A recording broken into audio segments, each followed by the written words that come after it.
Now let's dive into our classic wine that initially put Hertelendy on the map, our Cabernet Sauvignon.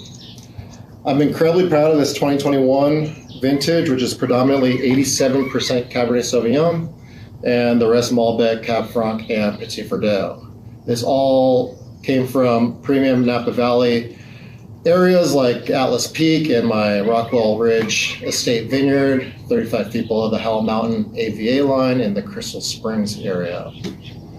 Harvest ended on October 19th, and it was barrel aged for 23 months in 90% new French and Hungarian oak. In 2021, we not only had the optical sorter, but we also bought a proprietary piece of state-of-the-art winemaking equipment that in effect makes the wines even silkier on the mid-palate. And honestly, I shouldn't even be talking about it, but all you need to know is that in 2021, we were firing on all cylinders from a winemaking perspective. So, all right, let's get into it.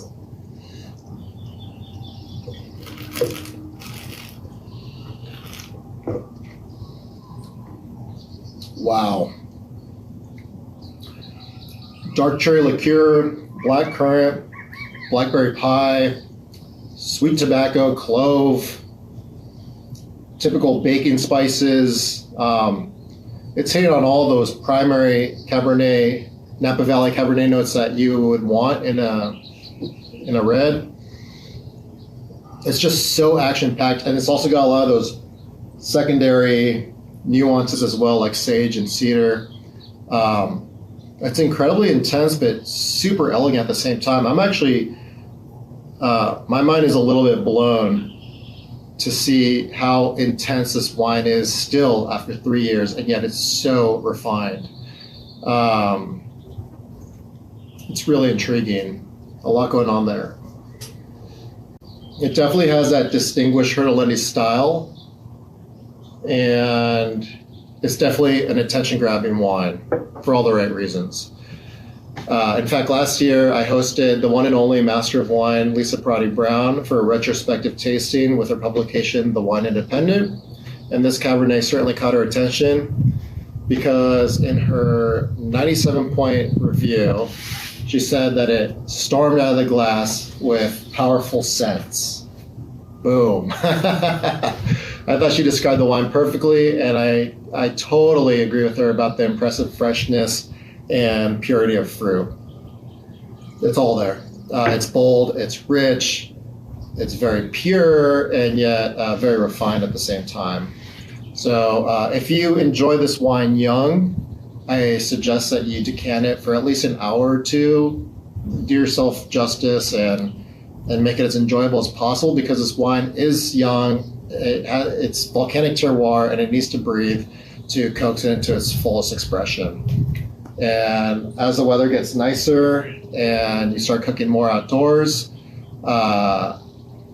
this is just a stellar wine to pair off with filet mignon or a tomahawk steak, and or whatever it is for you.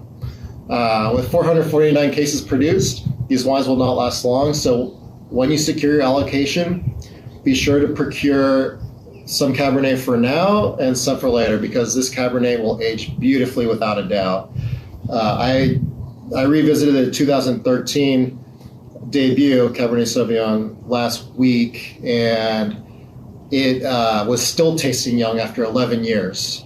I thought maybe it would have already entered that awkward teenage phase where it doesn't know if it's young or vintage yet, and it goes through that 1 or 2 year of ugly duckling phase. That's what I call it. It was still tasting young. It was still holding so much fruit. And if you still have 13s in your cellar, you should enjoy them now, because they are fantastic. So with that being said, this 2021, I think you can drink it now if you decant it for a little bit of time. I think you definitely can cellar age this for 20, 30 years easily. I don't see the point of doing that.